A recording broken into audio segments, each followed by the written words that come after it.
Once again, I'm Bobby Jenkins, chair of the coordinating board, and it really is a pleasure to welcome y'all back. I know a lot of us were here yesterday. I know we have some new folks today. I do want to tell you that the weather that we've had the last 2 days, I don't think could be any better. We are truly having that Chamber of Commerce 2 days here in Austin, and it just makes for a great meeting. Before we get to the formal agenda, I want to recognize the Houston Endowment for the grant support provided to the coordinating board to help with the costs associated with developing the long-range plan.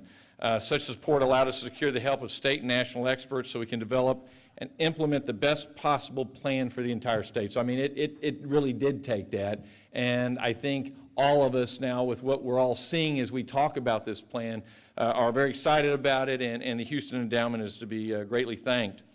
So once again, the state's previous plan was closing the gaps by 2015, and so that was from 2000 to 2015, and that was adopted back in October of 2000 by the coordinating board, and it was really trying to close the gaps between Texas and other leading states. And that's kind of the thought that's here. Where we started in 2000, quite frankly, we were behind the pack. And the idea of closing the gaps was to get us to the middle of the pack. And now, 60 by 30 is to get us to the front of the pack. And so that's kind of the thought process of where we stand in a competitive world.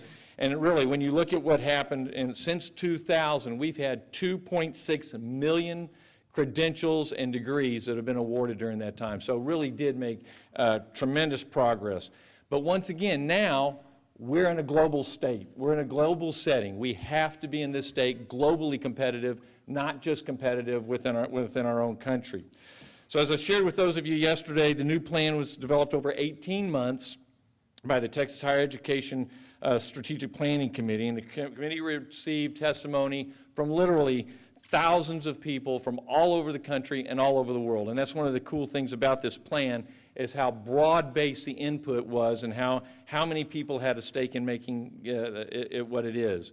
As of Monday, and I think if you were here yesterday, I mentioned this, we were in, matter of fact, Mr. Hunt and I were in McKinney up north of Dallas, and the governor, officially kicked off the strategic plan. And like I said yesterday, what is so exciting, and I think Woody, you would agree with me, the governor's passion, his knowledge, his commitment to this plan, I think is really what is going to be that additional part that is going to really make this successful. The governor gets it, he's supportive, and I think his leadership will be a big drive in making sure that 60 by 30 is successful for all of us. One of the other pieces that is so critical in this happening, and it is a matter of everybody being involved in this. This is one of those plans that it takes all levels in the process to have the support of it.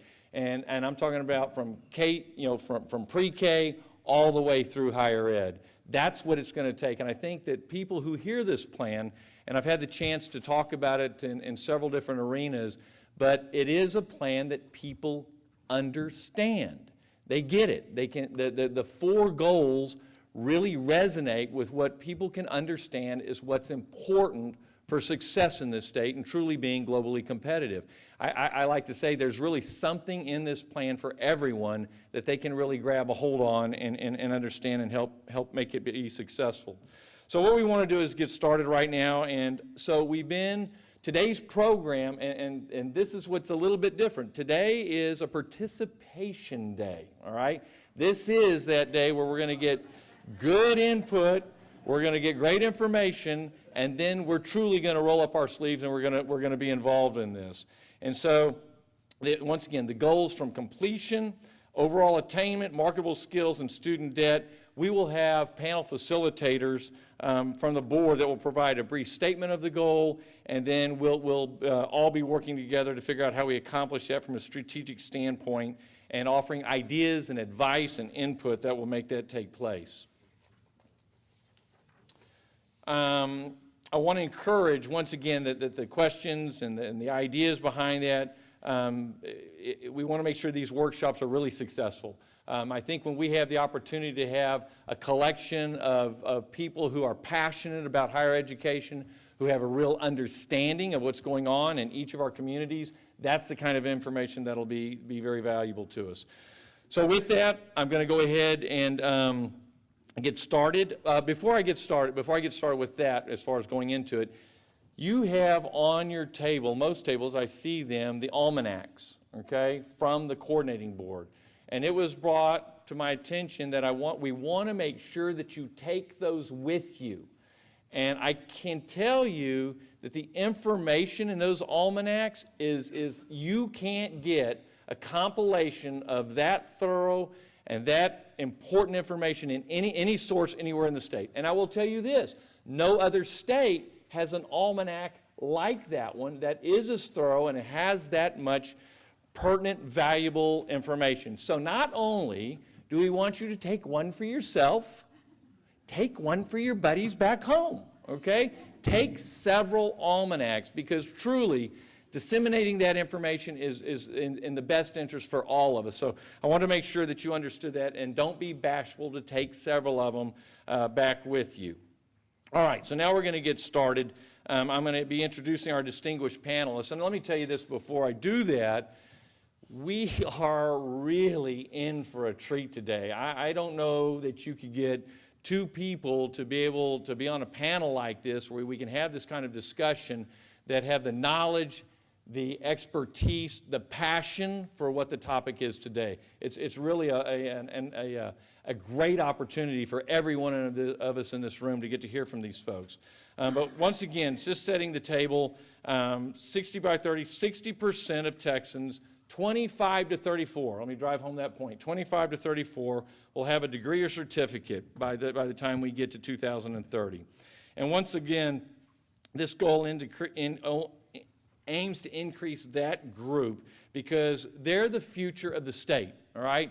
If we measure 25 to 34-year-olds, that's going to be the indicator of what the future looks like from that time. So when we get to 2030, if that's the measurement of that age group, that's going to tell us what happens from there forward. So that's why that was selected as the age group for us to be looking at, is preparing for the future. All right, I'm going to go ahead and introduce our speakers and turn it over to them. First on our program today will be Steve Murdock. And Steve is an Alan R. Gladys M. Klein Professor of Sociology at Rice University. He previously served as director of the U.S. Bureau of Census, having been nominated for the position by President Bush, and unanimously confirmed the U.S. Senate in 2007, serving until the change of administration in 2009. He was also the official state demographer of Texas.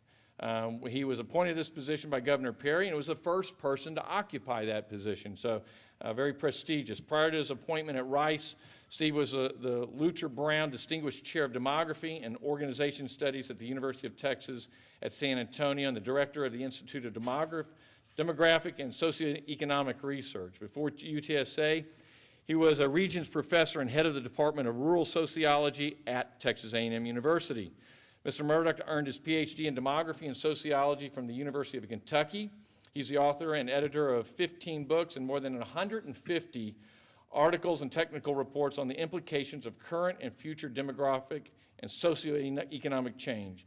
And he's the recipient of numerous honors and awards. Steve actually spoke here in Austin about 2 months ago to a group that's an Austin think tank called the Austin Area Research Organization, to probably, Steve, over 500-600 folks. I don't know what it was. It was a big crowd.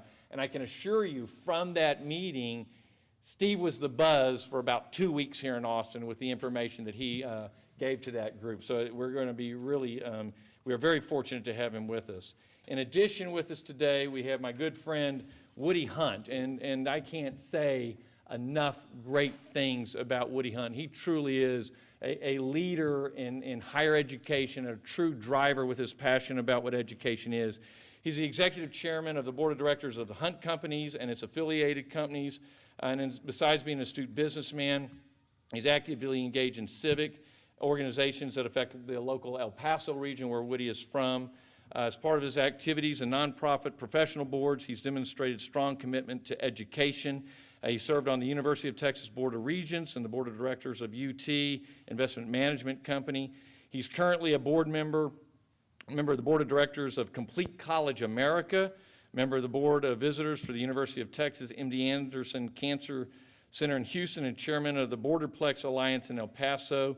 He previously served as chairman of the Texas Business Leadership Council, where he now serves on the executive committee. Once again, this is a big day and a great opportunity for all of us to learn a lot of valuable information from these two amazing leaders. And so, Steve, I want to turn the program over to you, and then Woody will follow him. But let's give them all a big welcome.